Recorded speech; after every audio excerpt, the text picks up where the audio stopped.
एक शादीशुदा औरत जो कि अपने आशना को अपने घर बुलाती है रात के 1 से 1:15 बजे। जैसे ही वो आशिक इस महबूबा के घर पहुंचा, अभी दरवाजे में ही था तो वो महबूबा पहले से प्लान करके बैठी थी। उसने तेज़ाब का एक बड़ा गैलन इस शख्स के मुंह के ऊपर, पेट के ऊपर, जिस्म के ऊपर फेंका, जिसके बाद ये शख्स तड़पने लगता है। ये औरत भागकर अपने घर के अंदर चली जाती है। उसके बाद लोगों ने इसको अस्पताल पहुंचाया और ये शख्स इंतकाल कर गया। इस औरत ने किस गुस्से और रंज में इस मर्द के ऊपर तेज़ाब फेंका, तफ्तीश कहाँ तक पहुंची है, ये औरत कहाँ है और इस वाक़े की असल हकीकत क्या है, तमाम तर तफसीलात आज के इस व्लॉग के अंदर आप लोगों के साथ शेयर करने जा रहा हूँ। नाज़रीन, आप देख रहे हैं मेरा डिजिटल चैनल, मैं हूँ मेज़बान उमर अली। नाज़रीन, रोज़ाना क्योंकि हम लोग क्राइम के ऊपर प्रोग्राम करते हैं तो इस तरह के वाक़यात जो हैं वो हमारी नज़रों से गुजरते हैं, जिसे सुनने और देखने के बाद यकीनन अफसोस होता है कि हम किस मुआशरे के अंदर ज़िंदगी गुजार रहे हैं, जहाँ पर किसी भी एक छोटी सी बात पर किसी भी दूसरे इंसान को कत्ल कर दिया जाता है। पहली बात है कि एक शादीशुदा औरत का एक शादीशुदा मर्द के साथ नाजायज़ तल्लुकात बनाना एक इस मुआशरे के अंदर एक बहुत बड़ी लानत है और इन नाजायज़ तल्लुकात की वजह से कई ख़ानदान तबाह बर्बाद हुए हैं। यानी कि अगर एक औरत का किसी मर्द के साथ नाजायज़ तल्लुक है तो उसके घर वालों को, उसके शोहर को पता चला है तो वो या औरत को कत्ल कर देंगे या उस मर्द को कत्ल कर देंगे। पहली बात तो ये है कि कभी भी इस तरह का काम नहीं करना चाहिए जिसके बाद ज़लालत आपके लिए आपका मुकद्दर बने। अब ये जो अफसोसनाक वाक़या है ये लोधरा के अंदर पेश आया है। लोधरा का इलाका है जल्ला राइयाँ, जहाँ पर ये अफसोसनाक कत्ल की वारदात जो है वो रूनुमा हुई है।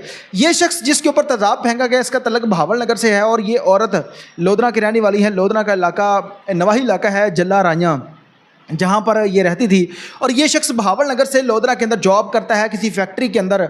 और क्योंकि रोज़ाना वापस जाना आना इसके लिए एक मुश्किल थी और इसने वहाँ पर एक रेंट का घर लिया, वहाँ पर रहना शुरू किया और उसी मोहल्ले में उसी घर के साथ ये औरत रहती थी। इनका आपस में बातचीत हुई, तल्लक बन जाता है और तल्लक 3 साल तक चला और 3 सालों में ना उस औरत के शोहर को पता चला, ना उसकी सास को, ना उसके बहन भाइयों को, किसी को नहीं पता।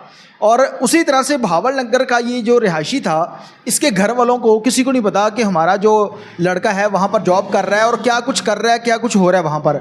और उसके बाद ये 3 साल तक इनके मामलात चले और 3 साल के बाद अचानक ये शख्स जॉब छोड़ता है और वहाँ से रफू चक्कर हुआ और वापस बहावल नगर चला गया। अब औरत को इस बात का गुस्सा था कि ये शख्स मुझे छोड़ कर क्यों गया है। अक्सर औकात इस तरह के जो मामलात होते हैं, तल्लकात होते हैं, या मर्द का दिल भर जाता है या औरत का दिल भर जाता है, उसके बाद वो अलहदगी हो जाती है और फिर वो आगे मर्द किसी और औरत की तलाश में, और जो उस कैटेगरी की औरत होती है वो किसी और मर्द की तलाश में निकलती है।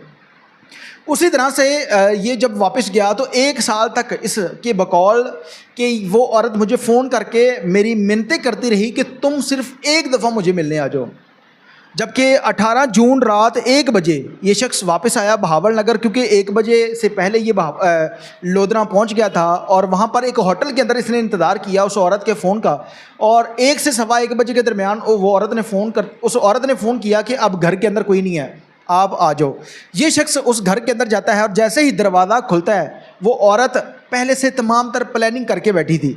उसने इसके चेहरे के ऊपर, जिस्म के ऊपर तेज़ाब फेंका और ख़ुद घर के अंदर भाग गई। ये शख्स वहाँ पर तड़पता रहा, जिसके बाद लोगों ने इसको अस्पताल पहुँचाया और सीसीडी पुलिस का नाम आप लोगों ने सुना होगा है, वो सीसीडी पुलिस ट्रेंडिंग में है। उन्होंने वहाँ पर पहुँचकर इस शख्स के बयानात लिए, उससे पूछा तो इसने बताया कि मैंने वहाँ पर घर रेंट का लिया था, तल्लक बना, 3 साल तक चला, वापस चला गया और उसके बाद इसने मुझे मिन्नतें करके बुलाया कि तुम एक दफ़ा जाओ, और मैं इसे मिलने के लिए आया तो उसने मेरे ऊपर तेज़ाब फेंक दिया।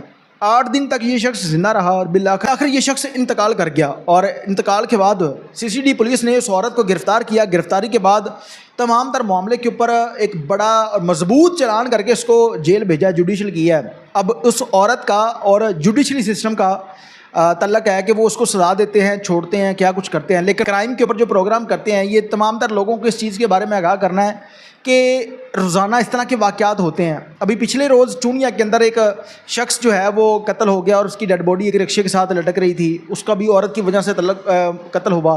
उसी तरह से इस मुआशरे के अंदर तमाम तर मामलात हो रहे हैं। कभी भी कोई ऐसा काम नहीं करना चाहिए जिसके बाद ज़लालत जो है वो आपका मुकद्दर बने। और इस औरत को सज़ाजदा जो है वो अब अदालत देगी। देखते हैं कि इसको सज़ाए मौत होती है या कोई और मामलात होते हैं, क्योंकि अक्सर औकात हम देखते हैं कि जो इस तरह के केसेस हैं जिसमें एक शख्स कत्ल हुआ है, उसको दूसरे ने देखा है, वो उसकी शहादत देता है, लेकिन इसमें वो कत्ल होने वाला शख्स खुद ही पुलिस को बताकर गया कि मुझे इसने मारा है। देखते हैं कि सजाजिदा क्या मिलती है। कमेंट सेक्शन के अंदर अपनी कीमती राय का आधार जरूर कीजिएगा। इसके साथ अपने मेरा को इजाज़त दीजिए और देखते रहिए मेरा डिजिटल चैनल अल्लाह निगहबान।